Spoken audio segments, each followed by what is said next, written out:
Masya Allah. Niki sing jaga masjid niki. Jaga masjid. Masya Allah. Yes, alhamdulillah, Mbak. Iya, melakukannya pun rewel. Iya, melakukannya rewel. Mbah Alim niku Wah, kiai lho. Nek ngaos gendron niku. Zaman dulu ya, saya itu. mulai tak gubah bahasa ini iki. Saya itu. Iya, Dan terus Mbak ini Mbak Nasa lagi Mbak Menanda niku. iya, benar. Betul ini. Jadi Mbak Sarifah itu karo Mbak Munandar. Nggih. Nggih, Mbak Menanda. Duwe putra sapa? Seri. Musupia. Musupia nang Lampung mereka yang nang Lampung. Nggih. Nek sing enten Mriki mriki putra ponak ya kata. putra ponakan. Nggih. Nah, Pak Seri niku Nggih. lagi ini Pak. Nggih. Anu Bisa. tunggal kan Mbak Menanda Mbak Abu Hasan itu. Iya. Tapi nak adik-adik beliau mboten kelingan. Wong beliau ketemu Mbak Nanda niki umurnya Mbak 6 tahun. Sekitar itu. Bahkan 6 tahun. Andi di cilik-cilik nika Ayo kula masono kula tangi jaringnya. beliau tak cilik. Terus badhe tidak Sumatera, Mbak. Kali Mbak Sakung. Kula dilus-lus niki. Mbak yang Sumatera yang Lampung arep golek teman. Nangis, rewel ya. Sampeyan wis anu gunung ning kono sulo ngoten. Berikutnya tahun 60. 60 kula jak musul. Bismillahirrahmanirrahim. Nama saya kenalkan Pak, nama saya Sumarjan dari Simo, Teter, Jaten, Kauman. Akan saya ceritakan tentang Mbah Munanda. Mbah Munandar. Ya. Cerita tentang Mbah Munandar pada tahun 60-an, 55 ya, kesupen pulang ya, 55 mau ke Sumatera Teran bersama mbah saya, Mbah Ahmad Nasran. Saya dipesan, pada waktu itu saya masih kira-kira umur 6 tahun. Dilus-lus kepala saya ini, le aja nakal, mbah mau ke Lampung, mau cari tanah, nanti kalau sudah sukses kamu nyusul ke sana. Nah, bilangnya begitu. Nah, setelah itu tahun 60-an saya nyusul ke sana, bertempat domisili di SB 4 Seputih Banyak. Rumah saya sebelah selatan kantor kelurahan. Di sebelahnya itu ada pasar dan ada masjid di Seputih Banyak itu. Setelah itu Pak Lek saya, adik bapak saya, adiknya Mbah Abu Sairi itu nusul. Terus adik saya, adiknya bapak yang Pak Mulyono itu juga nusul. Sampai sekarang yang masih di sana itu termasuk Pak Mbok Supi, Bu Supi, Pak Supian, termasuk Pak Mulyono, termasuk Pak, kok lupa ya saya, bapaknya Mas Haji Samadi itu di Seputih Rahman, Pak, banyak sekali. Ya, Seputih Rahman. Sehingga sampai sekarang masih menjamur anak cucunya yang ada di sana. Sampai tidak terhitung, ada yang di Bengkulu, ada yang di Roji itu, ada yang sampai luas Pak itu. Nah, jadi kan uang Sultan Jawa kapan Pak itu? Pada waktu itu saya diajak pulang karena bapak itu enggak kerasan Pak. Mbah Buseri. Iya, ya rumah ya tanah, cuma sangu pulang itu cuma jual padi Pak. Baru panen pertama, padinya dijual untuk pulang karena enggak kerasan tadi. Jadi tanah yang ada itu masih di sana. Tapi ya entahlah sampai sekarang kan Oh. nggak tahu. Padahal kula men untuk jatah Pak niku waktu niku. Teng Lampung. Nggih. Oh. Dadi tahun niku kira-kira umur pinten lah carike Pak kula cilik niku. Asing dientukke ponakane ngoten. Kula nggih. Wis kowe manut to, sing penting kowe engko entuk lemah. Nah, delalah kula niku lotre, Pak. Lotre sing seposo niku poso ngantos seminggu. Supaya entuk tanah sing nggon mapan ngoten ceritane niku. Jadi harus puasa 1 minggu dulu. Kadang-kadang ya yang berkemauan seperti itu. Orang Banyuwangi begitu, Pak. Oh gitu. 1 minggu puasa supaya untuk dapatkan tanah yang istilahnya yang paling depan, yang paling baik begitu. Ya ternyata bapak itu bolehnya kan kebunnya di depan, di depan jalan raya.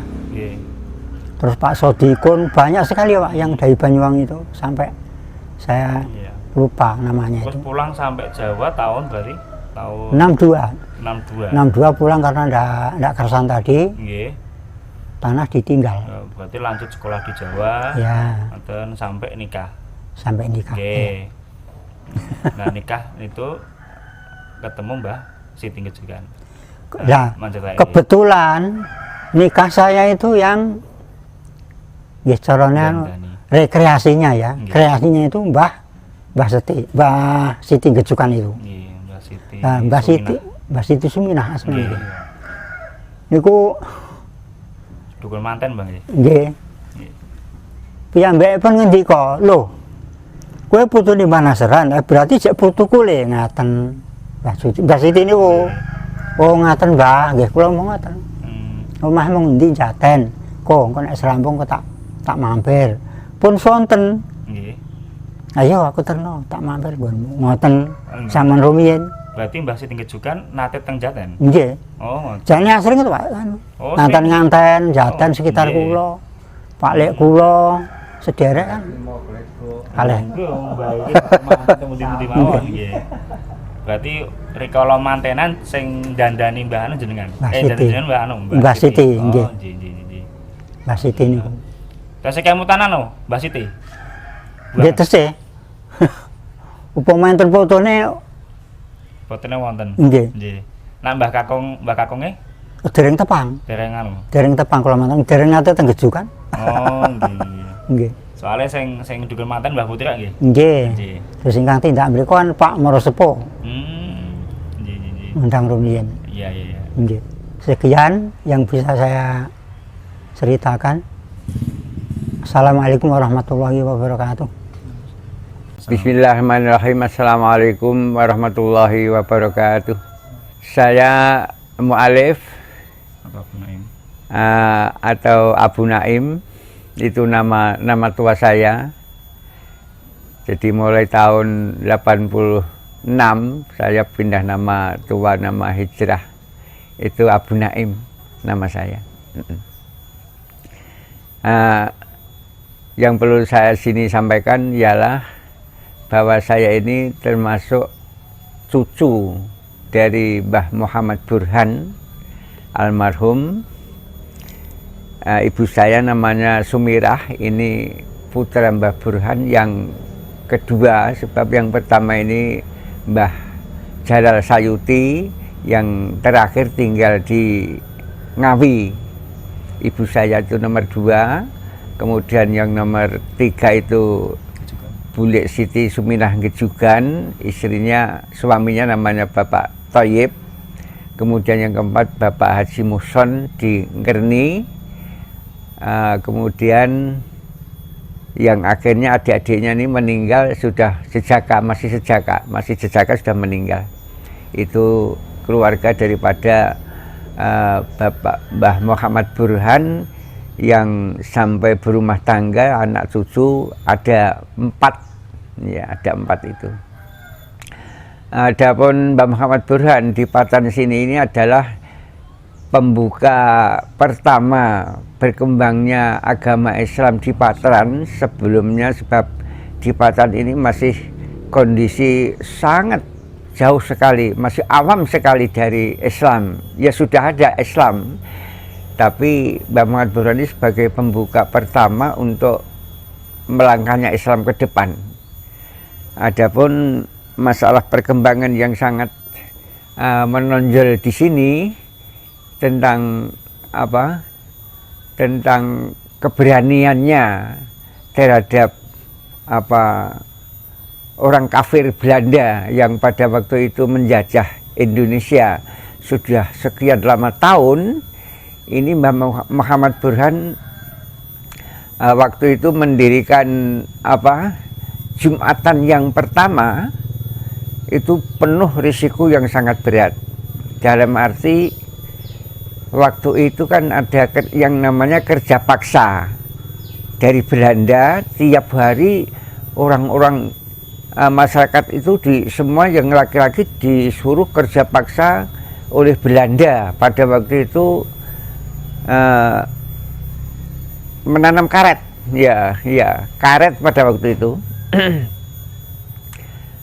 Selanjutnya karena Mbah Muhammad Burhan ini sudah apa namanya berpengetahuan Islam hasil dari mondok dari Banyuwangi dulu ceritanya. Banyuwangi. Iya, mondoknya dari Banyuwangi, terus mendirikan Jumatan khusus ini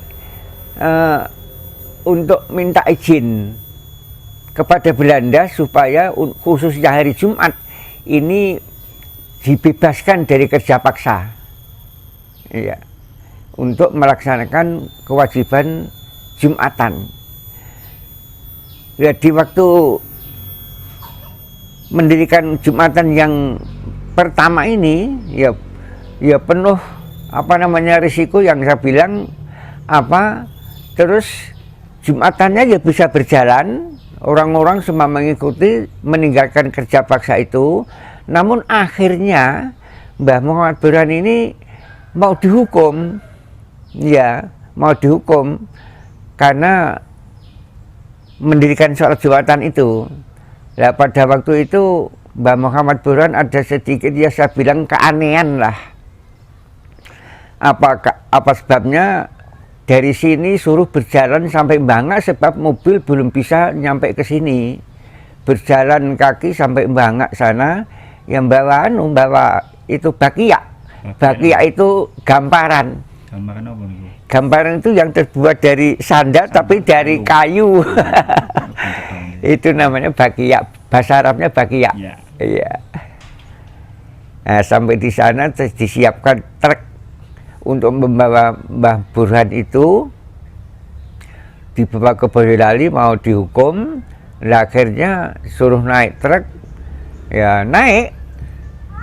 Setelah naik truknya itu ya bisa bunyi, iya mengungung gitu. Nah, akhirnya truk itu nggak bisa jalan, hidup tapi nggak bisa jalan gitu loh, sampai lama. Nah, setelah itu Mbah Muhammad Burhan ceritanya itu turun. Setelah turun, truknya didorong sama tongkatnya Mbah Muhammad Burhan. Sana, disio, aku tak melaku. Itu, sana duluan, saya tak jalan kaki aja. Nah, akhirnya bisa, truknya bisa jalan. Ya, tapi nyampe di Kabupaten Boyolali malah duluan Mbah Burhan. Nah, ini yang sedikit saya katakan agak iya. Mengapa bisa terjadi itu walau alam saya nggak tahu. Iya. Terus kisah Mbah Burhan, Mbah Nandar waktu melawan Belanda mau ngapa? Iya. Nah, pada waktu itu kan di sini sudah terkenal yang berani menentang Belanda itu Mbah Muhammad Burhan sama Mbah Munandar, yang akhirnya Munandar yang di Lampung itu, ya. Sehingga karena sangat-sangat bencinya, amat sangat pokoknya, sangat bencinya sebab mempengaruhi masyarakat muslim di sekitar sini, di daerah Simo khususnya. Nah, ini Belanda itu ada yang punya anjing herder besar sekali itu, jumlahnya dua. Nah, yang satu itu diberi nama Muhammad Burhan, yang satu diberi nama Munandar, anjingnya itu. Jadi kalau manggil anjingnya ya Burhan, sini. Munandar sini. Ya kalau itu yang butuhkan yang dipanggil itu Burhan, ya anjing yang diberi nama Burhan ya datang. Nah, kemudian yang Munandar juga begitu juga. Kalau mau manggil yang satunya Munandar, dipanggil Munandar sini, ya datang. Ini karena bencinya apa Belanda sama beliau berdua, sebab dia berani sekali menentang kepada Belanda itu. Ini kisah tentang sejarah perlawanan Mbah Muhammad Burhan sama Mbah Munandar terhadap penjajahan Belanda di Indonesia. Itu Mbah Burhan yang putrane Mbah Jalal itu yang di Magetan. Nah, kemudian tentang keturunannya Mbah Muhammad Burhan, Mbah Jalal ini berakhir di Ngawi, yaitu istrinya namanya Bu Siti Ensiah yang sampai sekarang masih dalam kondisi keadaan stroke. Nah, Mbah Jalal Sayuti ini punya istri di sana, punya anak 3. Yang pertama Suwa Isniati sudah meninggal, yang kedua Tri Kusbandiah yang sekarang masih, itu istrinya, suaminya namanya Suryani. Kiai Suryani. Ya, Kiai Suryani ini juga menjadi mursyid Thariqah Naqsabandiyah. Pengasuh ponpes. Itu pengasuh pondok pesantren di Magetan sana. Namanya pondok pesantren apa itu?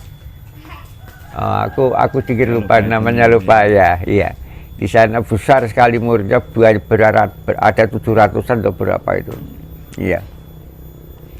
Kemudian yang ketiga namanya Nurjannah, ini hidup di Temboro, suaminya namanya siapa?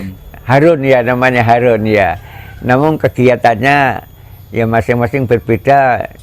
Ya, semua itu ya termasuk ijtihad masing-masing lah. Jadi walau mudah-mudahan diterima oleh Allah SWT anak-anaknya di sana itu. Terus Mbah Jalal. Nah, Mbah Jalal itu sebelum di sana, di sini juga pernah menjadi kepala desa. Kepala desa Wates ini. Jadi cerita sedikit, Mbah Jalal Sayuti ini tahun 55 itu nyalon DPR Partai Masyumi. Masyumi. Partai Masyumi. Nah, begitu tahun 59 Masyumi dibubarkan oleh Soekarno, ya terus dia pergi dari Simo. Jadi waktu jadi Masyumi itu apa? Dia masih punya istri yang di Simo, yang namanya Bu Mulyati, punya anak satu Arifin. Bumul itu. Iya, Bumul. Nah, setelah tahun 59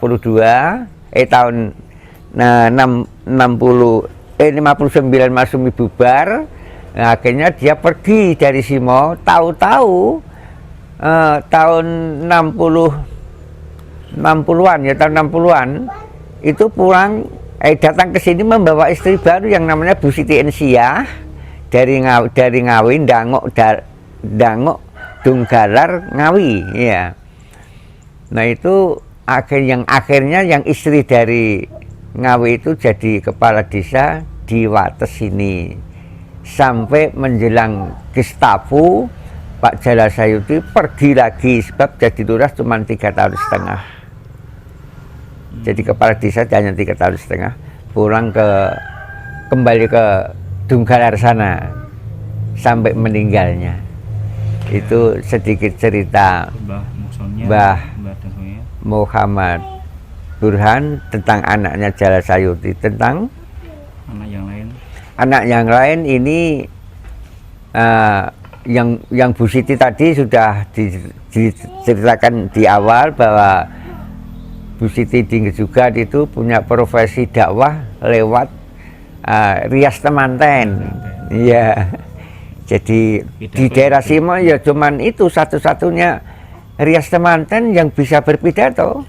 Lainnya belum ada.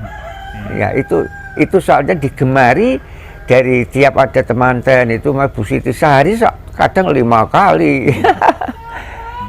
di antri. Iya. Nah, terus tentang Mbah Muson, ini dulu dari awalnya aku ingat Mbah Musan itu dulu mondoknya di Tanjung Sari. Tanjung Sari pundi? Mondoknya Tanjung Sari itu sebelah bandara itu. Oh. Nah itu pesantrennya di sana dulu. Iya. Jadi kiai juga. Nah jadi kiai di Ngerni, nikah sama Bulik Narti di Ngerni itu sehingga punya anak 6 ya anaknya ya. Anaknya 9. Oh 9? 9. Oh iya ada 9. Iya. Nah profesinya untuk di Ngerni ini memang satu-satunya yang diharapkan untuk Ngerni, untuk memajukan Islam di Ngerni, sebab ya di Ngerni waktu itu ya masih agak sangat kurang tentang hal agama. Ya, kemudian Pak Musan itu yang sangat diharapkan untuk memimpin di Ngerni, jadi kiai di Ngerni sana. Iya. Nah itulah sedikit kisah yang saya ketahui tentang Mbah Muhammad Burhan dan Mbah Munandar di Lampung. Mudah-mudahan amalan-amalannya almarhum ini bisa diterima di sisi Allah. Amin. Sekian, akhirnya assalamualaikum warahmatullahi wabarakatuh. Assalamualaikum warahmatullahi wabarakatuh. Saya atas nama Haji Hasil dari Desa Sumber, Simo, Boyolali. Saya adalah dari cucu Eyang Hasan Muhammad yang bertempat di Sumber. Eyang Hasan Muhammad mempunyai anak banyak, diantaranya yaitu Hasan Asari, kemudian Mbah Lanuddin Arab, kemudian Mbah Munandar, kemudian lagi masih lainnya saya belum tahu. Untuk itu kalau dari Bapak Hasan Asari itu adalah putra dari Bapak Hasan Muhammad, kemudian menganakkan lagi Bapak Haji Abdul Mukti. Haji Abdul Mukti dengan keluarganya atau sepupunya itu 7 orang lebihnya. Yang pertama namanya ya, Mbah Suti, yang kedua Bapak Haji Abdul Mukti, yang ketiga Ibu Musyami, yang keempat yang ada di Limah, kemudian yang kelima Mbah Zaitun, itu terakhir. Yang kedua itu saya lupa. Nah untuk itu dari Bapak Hasan Sengari mempunyai buyut juga, termasuk saya, yaitu dari anak Bapak Haji Abdul Mukti.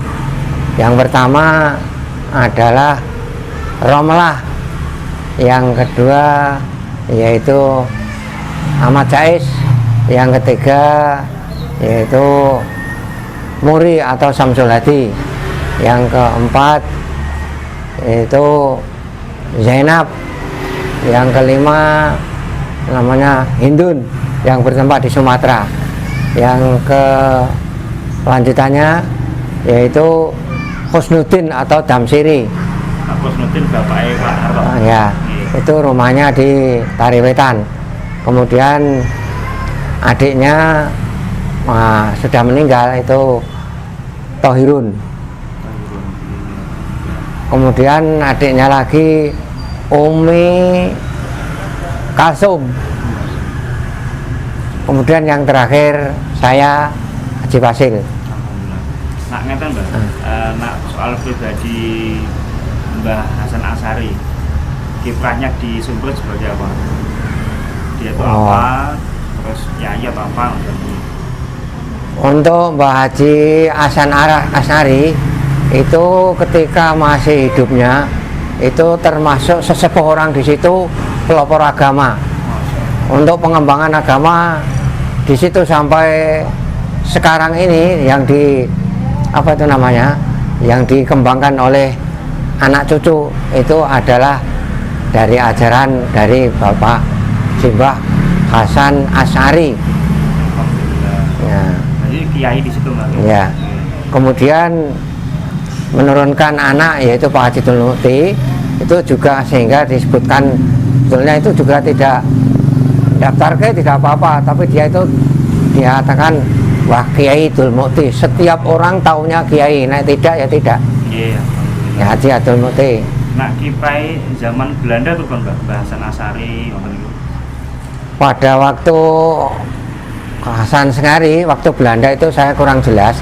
Tapi kalau Pak Burhanuddin itu juga pemberontak, tidak mau dijajah negara Indonesia. Kalian Mbak Munandar. Ya, kali Mbah Munandar itu artinya dia memang menjadi pelopor Oh. itu. Kemudian kalau Mbah Hasan Asy'ari itu pelopor agama, tapi dia tidak semata-mata itu memperlihatkan gerakannya itu. Memang gerakannya dia itu siri. Nggih, siri betul nggih. Oh. Terus jangan ceritake tentang perlawanan Mbah Burhan, Mbah Munandar sama Belanda dulu. Kisah ya. Oh, kisahnya Bapak Burhan dengan Bapak Munandar itu pada waktu zaman Belanda, ketika saya masih kecil, belum lahir, diceritain sendiri. Itu katanya ada Belanda yang akan memberontak, dan Mbah Burhan dan Mbah Munandar itu dia itu tidak senang negara kita itu dijajah oleh Belanda. Sebabnya masyarakat Indonesia dengan kata yang pendek saja itu orangnya itu diperbudak dan dimiskinkan. Yang kedua yaitu pengaruh dari agama tidak sesuai. Terus cerita-cerita soal Mbah Burhan, Mbah Munandar sing sepi dan sebagainya itu jangan ceritakan. Kemudian Mbah Mau ditembak dan sebagainya itu. Hasan, kemudian Mbah Munandar, nah itu katanya demikian, ada Belanda ada di Karangjati itu akan bergerak, sehingga Pak Hasan Munandar itu keluar dari rumah menuju ke tempat ya asrama itu, yaitu dengan memakai apa itu namanya kudung, apa itu namanya itu ikat, pakai ikat, kemudian pakai baju, kemudian sarungan, dan mereka itu datang di situ mengatakan bahwa kalau Belanda akan bertindak, saya tidak boleh akan sarawan karena saudara itu akan membuat resah. Demikian ini saya tidak senang. Kalau akan mengeluarkan bedil lah. Ini namanya bantengnya orang Indonesia, namanya Hasan Munandar, dengan menentengkan badan demikian itu. Burhanuddin Arab itu dengan membuka bajunya, dia metenteng begitu. Akhirnya Belanda itu masuk ke asrama, tidak akan keluar semuanya, hanya itu. Itu Mbah, itu kisah dari itu kisah Mbah Hasan Munandar, Burhanuddin Arab kalian itu. Kemudian kalau Mbah Hasan Munandar itu ke Sumatera. Mbah Munandar. Nah iya, ke Sumatera itu ke sana juga mengembangkan agama, dan juga dia itu mempunyai masjid katanya demikian. Saya tidak tahu sana, hanya ceritanya demikian. Nah, jenengan ki Mbak, kalau Mbah Burhan itu mon nateano nyekseni kesaksian. Pun tahu. Kalau saya dengan Mbah Burhan itu pernah saya itu jamaah sholat subuh, itu dia itu ya istilahnya itu setelah sholat wajib subuh, kemudian dia wiridan atau membaca kalimat thayyibah dan lainnya itu sampai terbit matahari setinggi tombak, kemudian menjalankan sholat duha sampai selesai, baru pulang ke rumah. Itu pernah saya itu ikut itu. Nah, kalau saat itu saya kok tahu sana, saya tuh ke tempatnya Pak Jalal Sayuti. Pak Jalal Sayuti, saya di sana salat di situ, terus saya pulang ke tempatnya Mbah Jalal Sayuti itu. karena dekat rumahnya. Gitu. Mbah selesai itu. Ya. Terus soal panjenengan kali Mbah Burhan itu kan turunnya menate mecok mboten mempan itu kan ya. Kenapa nih? Menate mecok mboten mempan itu. Oke. Nah, mau ceritakan ini. Mbah Burhan itu kan sakti to, Mas. Oke. Jenenge mon Oh. nate nggih. Oke. Niki ada cerita. Ya, ceritanya dari Bapak Mbah Hasan Monandar. Mbah Monandar. Mbah Monandar, Mbah. Apa nggih? Apa nggih Monandar? Nggih. Sing penghuni Pak Jalal niku niku. Oh, Mbah Burhan. Mbah Burhanuddin. Mbah Burhanuddin itu ketika itu jagungan di desa orang yang punya gawe itu, dia itu tersinggung perasaannya, kemudian dia keluar dari rumah itu ya dengan membaca apa yang dibaca saya tidak tahu, kemudian dia itu kelihatannya itu tidak kelihatan manusia tapi kelihatan harimau, kemudian harimau itu ngosot gedek, orang jagung itu udah keluar semuanya, ngepai kurs jingkrik, ini kepai kloso, ajang, cangkir sehingga morak-marik, yang akhirnya Mbah Hasan Mbah Monandar itu masuk lagi ke rumah. Ana opo, ada apa, ada harimau kosot gedek. Terus orang banyak itu orang Mbah Hasan Monandar katanya demikian, tidak ada. Gimana Atar ya tidak ada. Tapi Mbah Hasan Monandar itu sudah mencabut ilmunya yang malih harimau tadi. Jadi harimaunya ya udah tidak ada. Itu ceritanya. Itu cerita apa? Cerita apa? Ya. Tapi intinya Mbah Hasan Asy'ari, Mbah Burhan, Mbah Nantu itu kan tiang soleh. Nggih. Nggih. Kula yakin ini wong saleh wong kiai ditutke tenan niku. Maca kalimat thayyibah niku anggere la ilaha illallah ngono nggih. Ngaten niku sampai matahari setinggi tombak baru selesai sholat, kemudian sholat duha 4 rakaat selesai pulang ke rumahnya.